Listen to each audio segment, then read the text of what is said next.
happened to the tweet containing that film? I'm not familiar with this specific tweet. Do you know if it was taken down? I don't know if it was taken down. Do you think it should have been taken down? Yes, I don't work in our safety team. I'm not the expert. I would think that absolutely violates our hateful conduct policy. You see, what I'm trying to understand is why initially the first tweet, the chopping in the neck, was ruled all right by Twitter, and why it took the intervention of a leading journalist, a leading feminist commentator and a member of parliament for it to be ruled not all right. And I think in order to understand the answer to that question, we need to understand who is actually carrying out these decisions. Who's carrying out the mediation at Twitter? Is it done in the United Kingdom? Is it done in America? Where is it done? Who is it done by? Is there any attempt at gender balance within the teams of people looking at these tweets? Let me talk you through our training and how it works. So there's three things. The first is, how do we develop these policies? We develop our rules in concert with a Trust and Safety Council of organisations from across the world that have been in place for almost 3 years. They review our policy ideas, they give us recommendations, they give us feedback.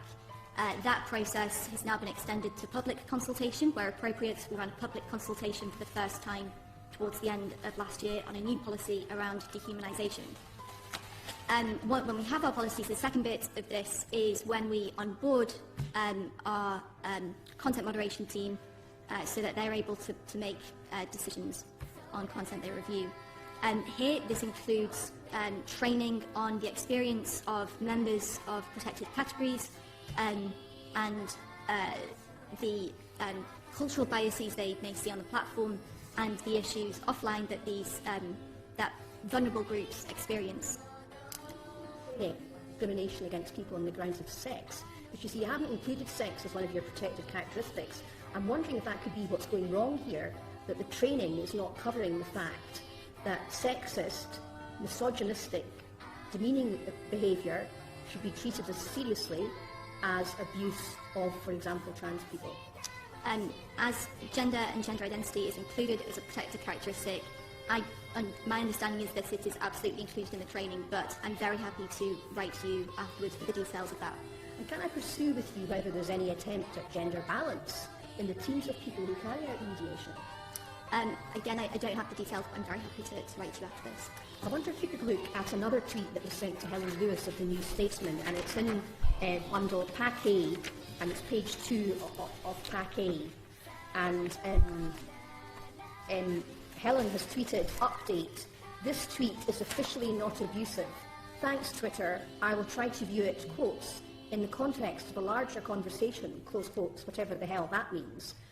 And the tweet is a cartoon depiction of somebody making the V sign, not V for victory, the other one, and holding up a gun and pointing it outwards. And it says, and forgive my language, shut the fuck up, TERF. But you will see that actually, although it's a cartoon, the part of the cartoon that is a hand holding a gun is actually taken from a photograph. So it's a real hand holding a real gun. Would you agree with me that that adds to the sinister nature of this? The fact that it's a real hand holding a real gun? Yes, absolutely. And this account, the account that shared this photo, has now been suspended. Yes, but initially, as Helen will tell you when she comes to meet with you, Twitter said this was not abusive and that she should, quote, try to view it in the context of a larger conversation. Do you accept that decision was wrong? Yes, we've